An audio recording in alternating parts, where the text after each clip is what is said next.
Merhaba arkadaşlar, kanalıma hoş geldiniz.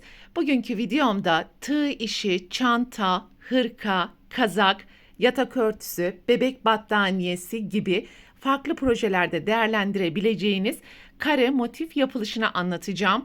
Umarım sizler için faydalı bir video olur. Anlatımını yapacağım kare motif deseninde 4 renk kullandım.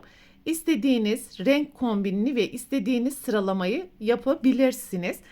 Ve motifin yapılışında kullanacağım iplerin markası Gazzal Baby Cotton. Şu şekilde 165 metrelik ipler. Tığ numarası olarak ise 2,75 milim ile motifi öreceğiz. Hazırsanız haydi vakit kaybetmeden motifin yapılışına başlayalım. Motifin yapılışına sihirli halka yaparak başlayalım. 3 zincir, halkanın içerisine 2 ikili trabzan,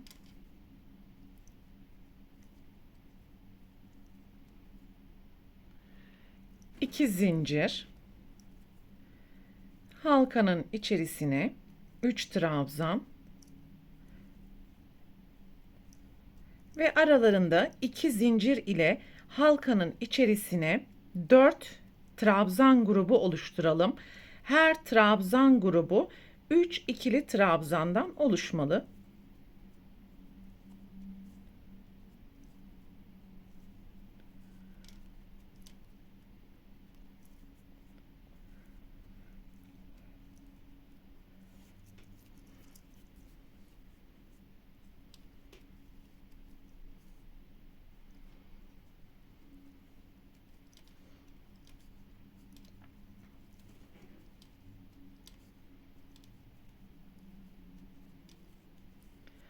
Ve son trabzan grubunu yaptıktan sonra sihirli halkanın ipini sıkıştıralım. 2 zincir, ilk yapmış olduğumuz zincirin tepesine kaydırma, bir zincir ile ipi burada keselim ve sonraki renkle devam edelim.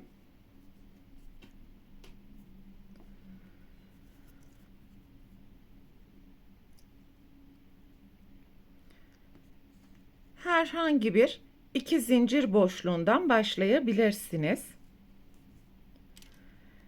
3 zincir ve halkanın içerisine 2 trabzan, 3 zincir, 3 ikili trabzan yapalım.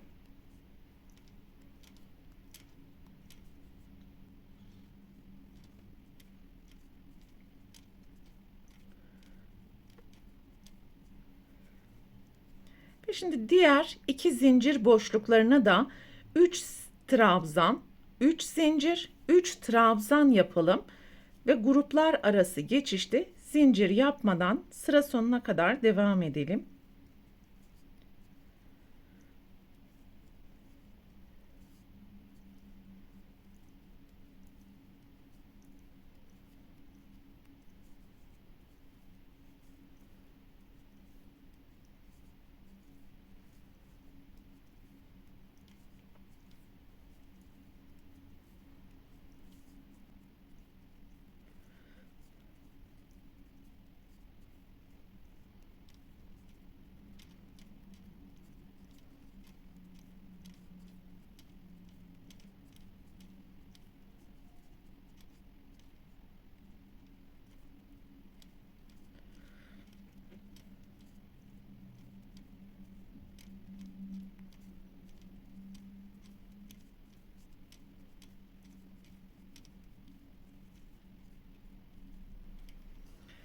Sıranın sonuna geldiğimiz zaman ilk zincirin tepesine kaydırma, bir zincir ile ipi keselim ve krem renk ile devam edelim.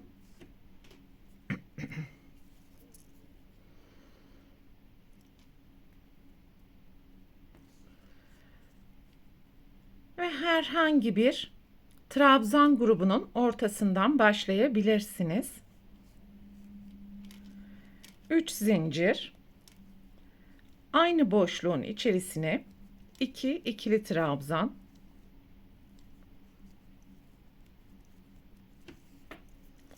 şimdi altta görmüş olduğumuz tüm köşelere 3 trabzan, 3 zincir, 3 trabzan yapacağız.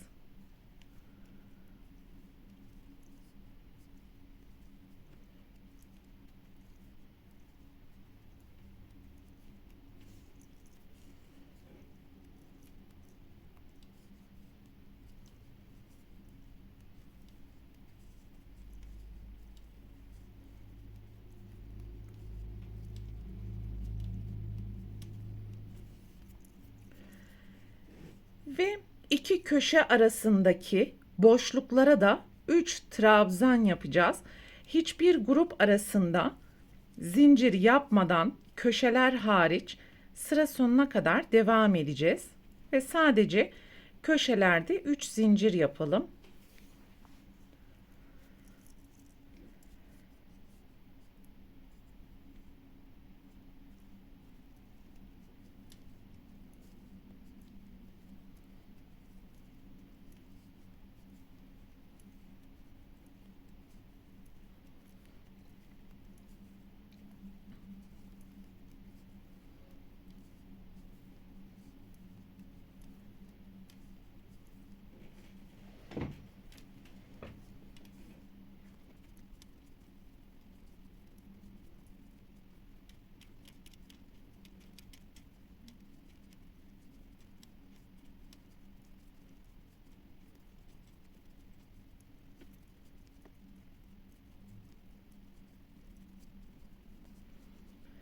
Sıranın sonuna geldiğimiz zaman ilk zincirin tepesine kaydırma, bir zincir, ipi keserek bir sonraki renge geçiş yapalım. Şimdi açık yeşil renk ile devam edeceğim.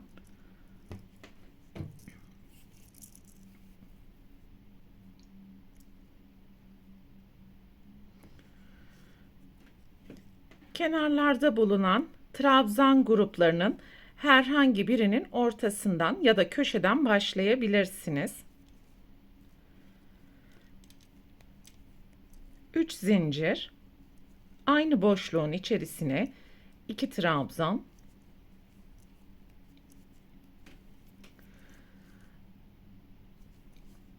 üç trabzandan sonra gelen boşluğa 3 trabzan,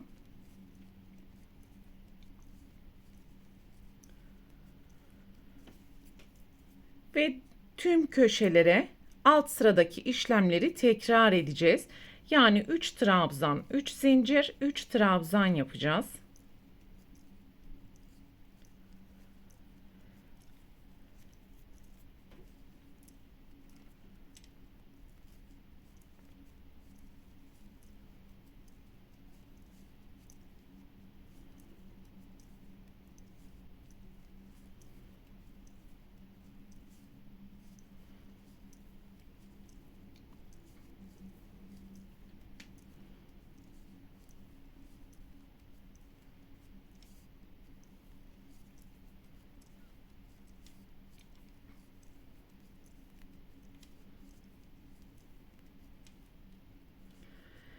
Kenarlardaki boşluklara aralarında zincir yapmadan 3 trabzan, köşeye alt sıradaki işlemi tekrar edeceğiz ve bu şekilde sıra sonuna kadar yapmaya devam edeceğiz.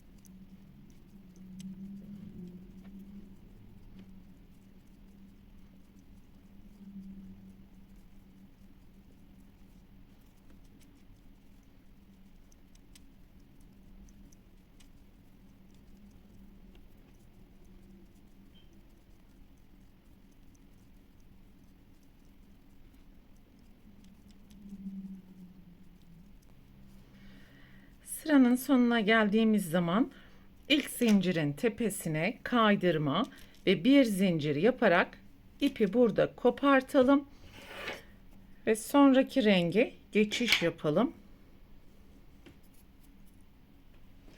Tekrar koyu yeşil renk ile motifi tamamlayacağız arkadaşlar ve son sırayı yapacağız. Kenarda bulunan herhangi bir trabzan grubu ortasından başlayabilirsiniz ve alt sıradaki işlemleri aynen tekrar edeceğiz. Kenarlarda bulunan her trabzan grubunun ortasına 3 trabzan, yani buraya, bu noktaya, buradaki boşluklara, köşelere ise 3 trabzan, 3 zincir, 3 trabzan yaparak sıra sonuna kadar devam edeceğiz.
Ve sıranın sonuna geldiğimiz zaman alt sırada yaptığımız gibi ilk zincirin tepesine kaydırma, bir zincir yaparak ipi kesebilir ve motifinizi tamamlayabilirsiniz arkadaşlar. Bir sonraki videomda yapmış olduğumuz bu motiflerin birleştirmesini göstereceğim. Videoda görüşene dek kendinize iyi bakın. Hoşça kalın.